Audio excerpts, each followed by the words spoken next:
안녕하세요. 열린시장 상한가를 잡아라 김선영입니다. 달이 차면 기운다고 했지요.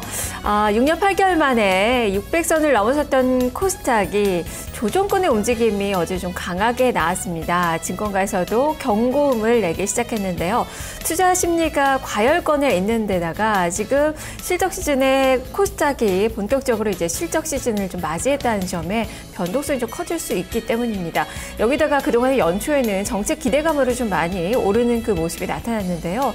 이 정책 효과라는 게 단기간에 가시화가 되기 어려운 그런 이슈라는 그런 점에서 본다면 어느 정도 재료 희석이 나타날 수 있는 그 구간입니다. 특히나 코스피 대비로 지금 코스닥이 프리미엄이 너무 과도하게 반영됐다라는 의견도 좀 나오고 있어서 이제는 코스피로 갈아타야 되는 거 아니냐라는 의견도 증권가에서는 들리고 있는데요. 하지만 또 반면에는 코스피에도 매력적인 종목군이 없다라는 측면에서 여전히 코스닥은 더 간다라는 의견도 나오고 있습니다.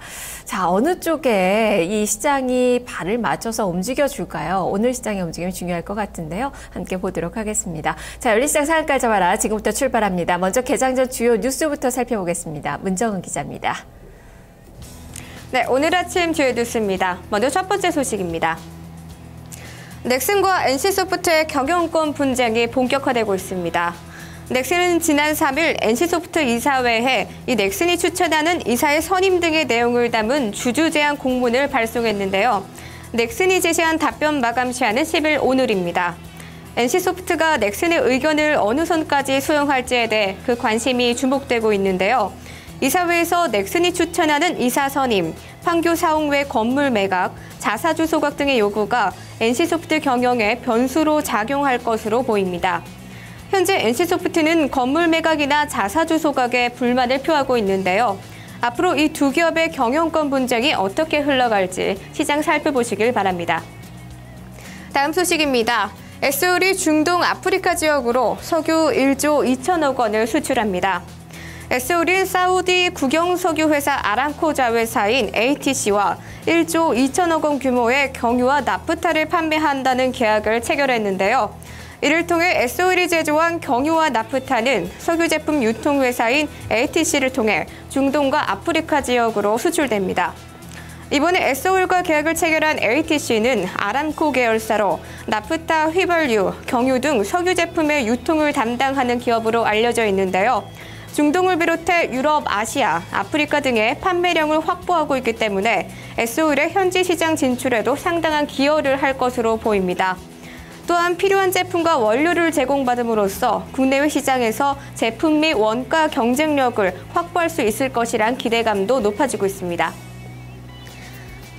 NH투자증권이 지난해 영업이익이 459.9% 증가했고요. 신한도 지난해 흑자로 전환했습니다.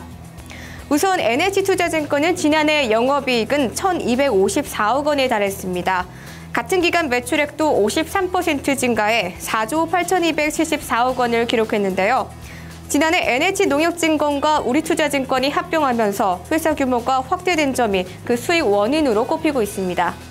신한도 지난해 4분기 영업이익이 2억 원을 기록해 전년 동기 대비 흑자 전환했습니다.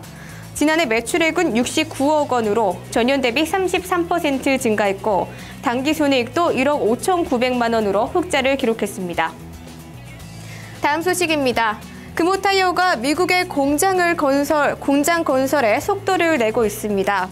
채권은행들이 금호타이어의 미국 조지아주 공장 신설에 3천억 원을 지원하기로 했는데요. 금호타이어는 현재 4억 2,400만 달러, 우리 돈으로 약 4,650억 원을 투입해 연간 생산량 400만 개 규모의 미국 공장을 짓고 있습니다. 이듬해 자금난과 워크아웃 돌입 등으로 중단했다가 지난해 8월 채권단 승인을 얻어 공사를 재개한 것인데요. 이에 금호타이어 측은 현재 공정은 30% 이상으로 올해 말까지 건설 작업을 마무리하고 내년부터 본격 양상에 들어갈 예정이라고 밝혔습니다. 이를 통해 금호타이어는 올해 목표로 매출 3조 8,758억 원, 그리고 영업이익은 4,134억 원을 제시했습니다. 네, 마지막 소식입니다. 유가증권 시장에 이어서 코스닥도 실적 시즌을 맞이했습니다. 오늘은 서울반도체와 컴투스 등의 실적 발표를 앞두고 있는데요. 우선 서울반도체는 지난해 4분기 실적이 적자 전환될 것으로 전망되고 있습니다. 4분기 영업 손실이 319억 원을 기록할 것으로 예상되고 있는데요.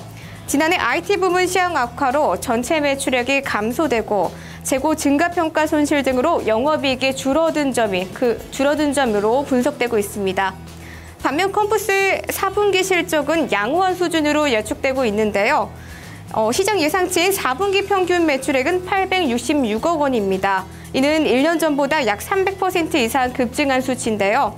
실적은 양호하게 전망되지만 글로벌 마케팅 비용이 증가하고 인센티브 지급이 예상돼 영업이익은 지난 3분기보다는 소폭 하락할 것으로 분석되고 있습니다.